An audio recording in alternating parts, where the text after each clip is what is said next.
అమ్మాయికి హాయ్ ఎలా చెప్తావు? హాయ్ హాయ్ అలా గాడిద కొంతేసుకొని చెప్పకూడదు, మనిషిలాగా చెప్పాలి. హాయ్. హాయ్. అమ్మాయిని ఎలా పొగుడుతావు? అందంగా కనిపిస్తే బాగున్నావు అని చెప్తా. మరి అందంగా లేకపోతే ఏం చెప్పాను? పొగడాలి. అమ్మాయి అందంగా లేకపోయినా పొగడాలి, అందంగా ఉన్నా పొగడాలి, స్నానం చేయకపోయినా పొగడాలి, మేకప్ వేసుకోకపోయినా పొగడాలి, జీవితాంతం పొగుడుతూనే ఉండాలి. అమ్మాయిని పడాలంటే ఒక్కటే ఫార్ములా,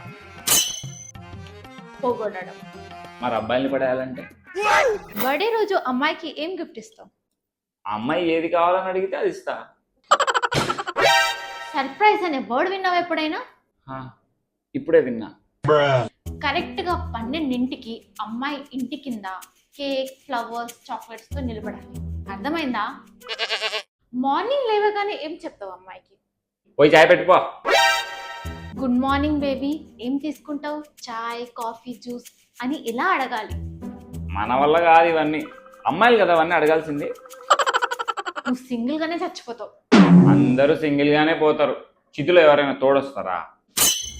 అమ్మాయిని విల్ యూ మ్యారీ మీ అని మోకాల మీద కూర్చొని ఎలా అడుగుతారు? చేసి చూపి. మోకాళ్ళ మీద కూర్చోడం ఎందుకు, పక్కనే ఉంటది కదా, నుంచొని అడుగుతా.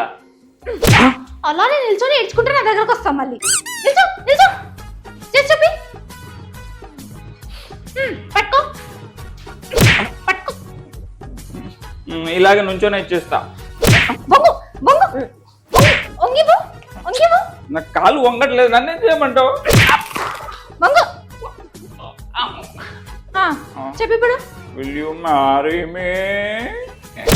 ఆ గాడిద కొంతేసుకొని సింగిల్ గానే చేస్తావురా.